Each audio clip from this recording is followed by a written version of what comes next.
अस्सलाम वालेकुम। एक बार की बात है।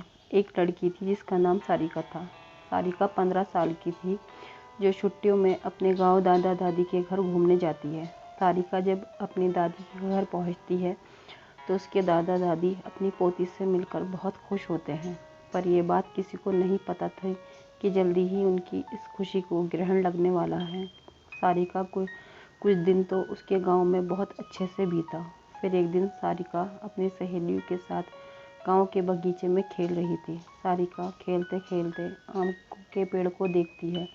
उसके बाद वो अपनी सहेलियों से कहती है, चलो ना आम तोड़ते हैं।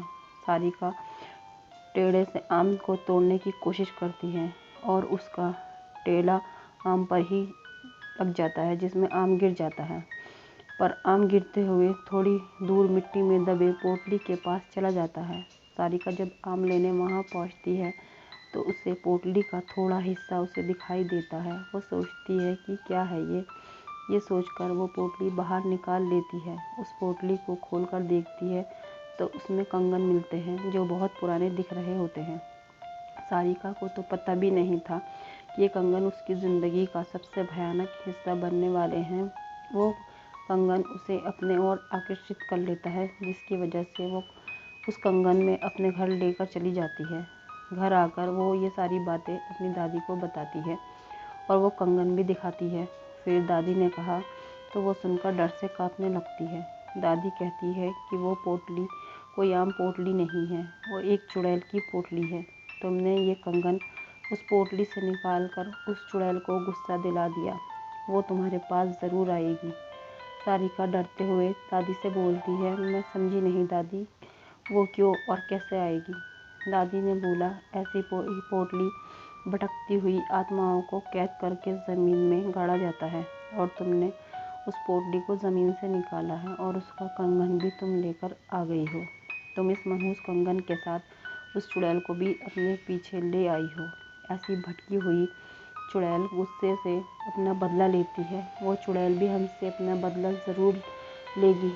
सारिका इस बात से डरती है और उस ज़्यादा यकीन नहीं होता तो वो जाकर अपने कमरे में सो जाती है। उसी रात को करीब 1 बजे उसके कमरे की लाइट जलने बुझने लगती है। सारिका की नींद खुलती है तो देखती है लाइट नहीं है। वो अपने बगल के बिस्तर पर रखे टेबल पर से पानी उठाकर पीती है तो मुड़ती है। तभी वो देखती है कि टेबल के पीछे कोने में कोई औरत बैठी है, जिसकी आँखें एकदम लाल हैं, टक से उसे देखे जा रही है। सारिका चिल्लाते हुए अपनी दादी के पास जाती है, पर दादी के कमरे में दादी उसको नज़र नहीं आती। वो बरामदे में जाती है तो दादी उसको ज़मीन पर गिरी मिलती है। सारिका अपने दादा को खोजने जाती है, उसके दादा उसे कहीं नज़र नहीं आते। अब वो पूरे घर में अंधेरे में खुद को अकेला पाती है तो डर के मारे बेहोश हो जाती है। सुबह उसकी आँख खुलती है तो उसे अपने दादा दादी दिखते हैं। वो अपने दादा दादी को सारी बात बताती है। दादी बोलती है, हम दोनों अपने कमरे में ही थे। दादी सब समझ गई। उन्होंने बोला, ये सब उस चुड़ैल का किया है। वो कंगन उस पोटली में वापस रखना होगा, वरना वो यहाँ से नहीं जाएगी। सारिका बोलती है, चलो न दादी, अभी कंगन रख आते हैं। दादी बोलती है, नहीं, उस चुड़ैल से पीछा छुड़ाना है तो तुम्हें अकेले ही रात में उस जगह पर जाकर कंगन को वहाँ रखना होगा, क्योंकि वो तुम्हारे पीछे है। सारिका हिम्मत करके कहती है, ठीक है, मैं जाऊँगी। दादी ने बोला, ये सब चुड़ैल आसानी से नहीं होने देगी। इसलिए दादी ने उसे रात में जाने से पहले एक मंत्रों से युक्त ताबीज़ उसके हाथ पर बांधा। अब सारिका रात होने के बाद अकेले बगीचे की तरफ निकलती है। थोड़ी देर बाद उसे किसी के रोने की आवाज़ सुनाई देती है, पर दादी ने कहा था वो चुड़ैल अपनी तरह आकर्षित करेगी, तुम उसकी तरफ ध्यान मत देना, वरना वो तुम्हें अपने कब्जे में कर लेगी। एक बार उसने तुम्हें अपने कब्जे में कर लिया तो कोई कुछ नहीं कर पाएगा, वो तुम्हें मार भी सकती है। सारिका इस बात का ध्यान रखते हुए ईयरफोन लगा लेती है और गाने सुनते हुए चलने लगती है। तभी कुछ दूर जाने पर उसका मोबाइल काम करना बंद कर देता है। फिर भी वो चलती रहती है।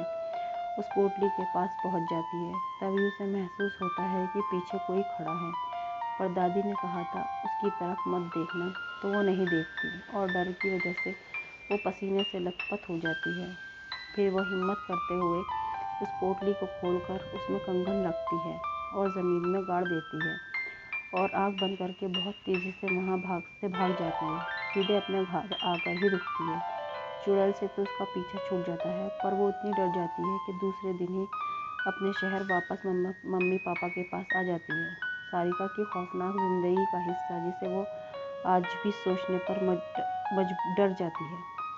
फ्रेंड्स, आपको मेरी कहानी पसंद आई हो तो प्लीज़ मेरे चैनल को सब्सक्राइब कीजिए, लाइक कीजिए, कमेंट कीजिए।